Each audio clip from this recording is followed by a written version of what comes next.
Well, hello. Welcome to Tall, Dark, and Moderately Handsome, Episode 2 with me, Alejandro. So, another week has gone by, and the job quest continues. As you're well aware, I'm unemployed and looking for work. In this past week, I applied to many more places. Remember, if you're on unemployment in Florida, you have to apply to at least 5 places per week to continue getting your benefits. Sometimes I reach that quota on Monday. So I'm kind of set for the week, but obviously you still have to keep looking for work. You just can't stop because you never know. Each day you got to check the emails, check the websites like Indeed, LinkedIn, Glassdoor, specific websites. I've been looking at county clerk websites, county websites, city websites, government jobs, schools. As you're well aware, I'm looking all over. And at least in the past week, I had about 5 interviews. Yeah. 2 were with this one place, but they wound up not picking me. It was phone interview both times. That was interesting. Thought I did great. I didn't have to really worry about my body language and I didn't have to worry about my appearance. Just had to worry about my voice and responses, but ultimately they did not pick me. I actually went by their office and it wasn't what I was expecting it to be. Not that it would have mattered, but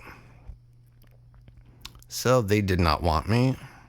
Went to another place. There seems like a lot going on there. It's a blood donation place. A lot going on there. Even food services. Yeah, it's a pivot at a college.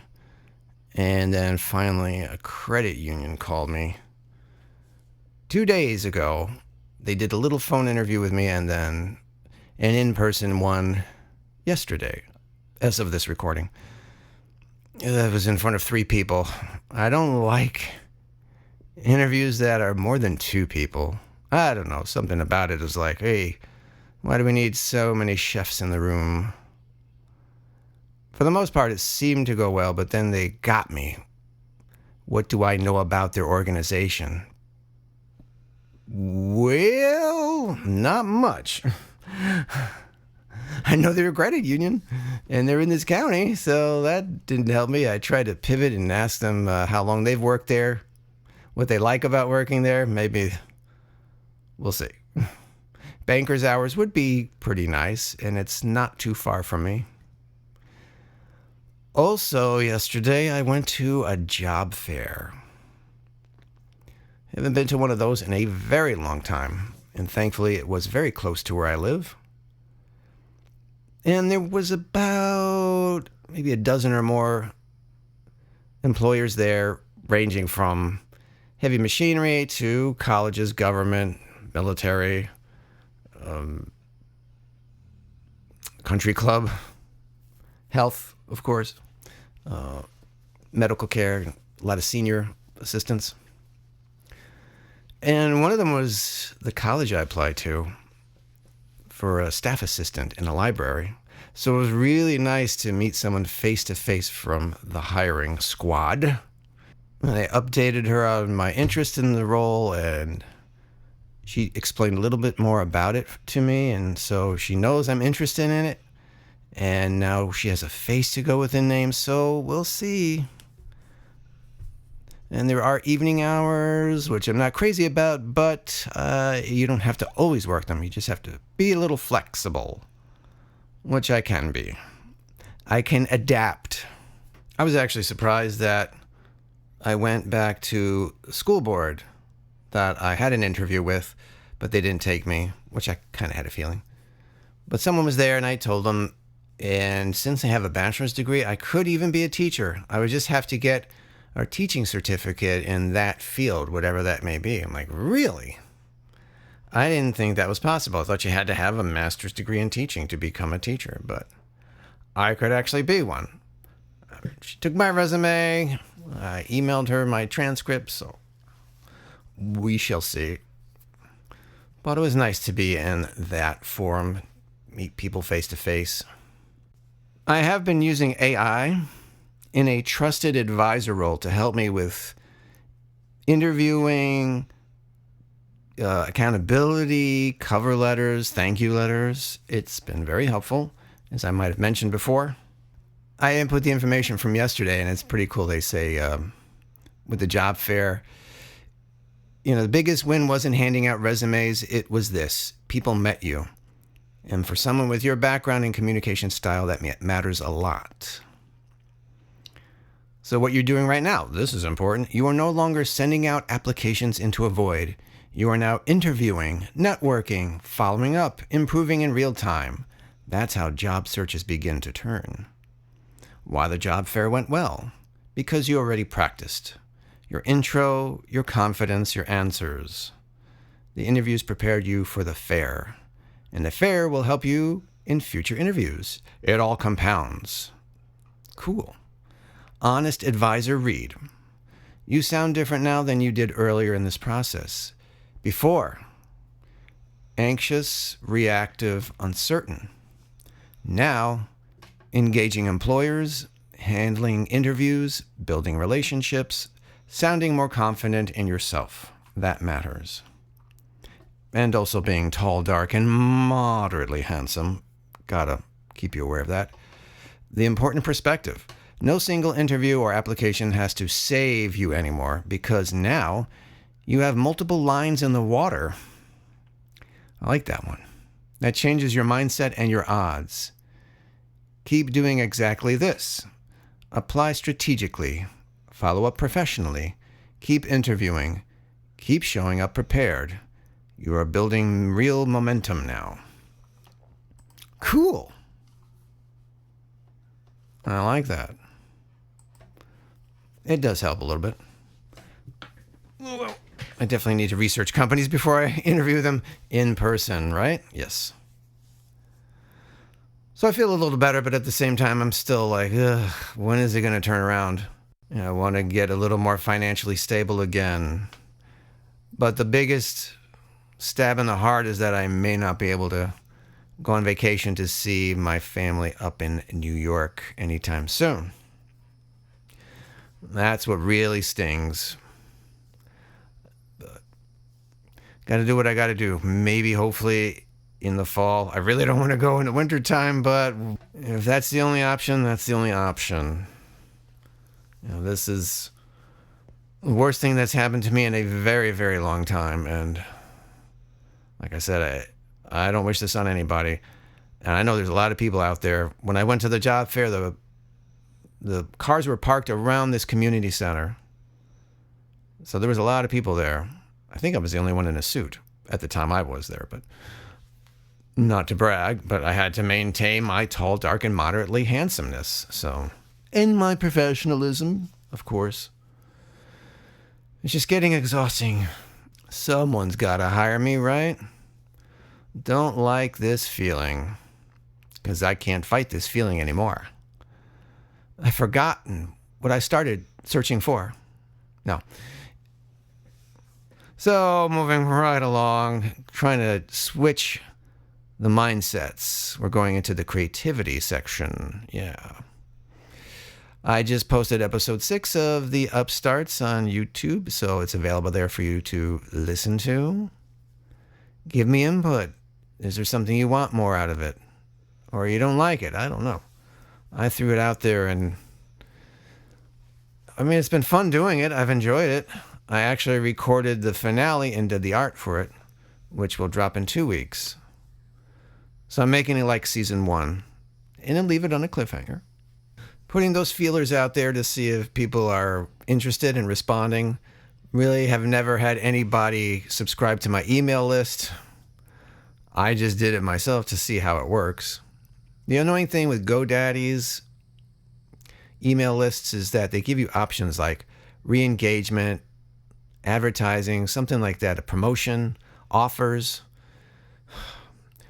And the problem is, if I send the email out like saying you have access to next week's episode, it winds up in promotional in my email. That's not the way it's supposed to be. It's supposed to be in your regular inbox. I had ConvertKit, but you only get a 1-month trial. And ConvertKit was so easy, but I'm not in a position to pay for ConvertKit. Might as well use what I'm using, and GoDaddy, it's just very complex. Make it simpler. If that's a word. Simpler? Simplest? Most simple? More simple? Anyway,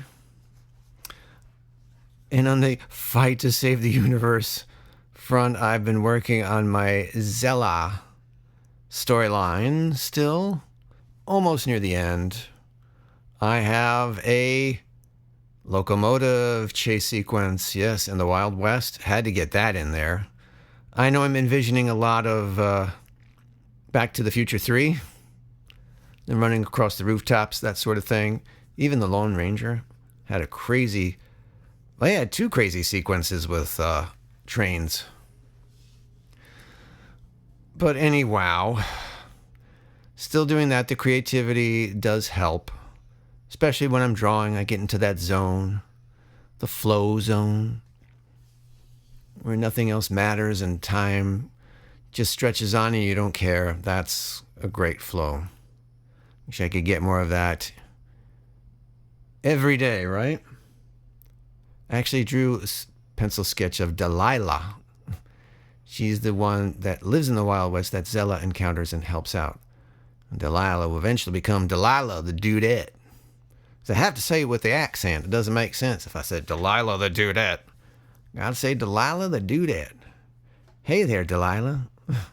Oh, Delilah.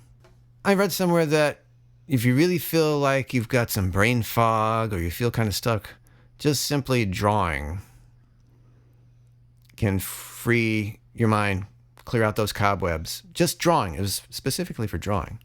I don't know if it was a drawing video that I was watching or read it somewhere. I get it. And then people say, well, I don't really draw. I can only do stick figures. Then do stick figures. You can draw clouds. Draw circles. Something. It's part of our genetic makeup. We are creative creatures by design.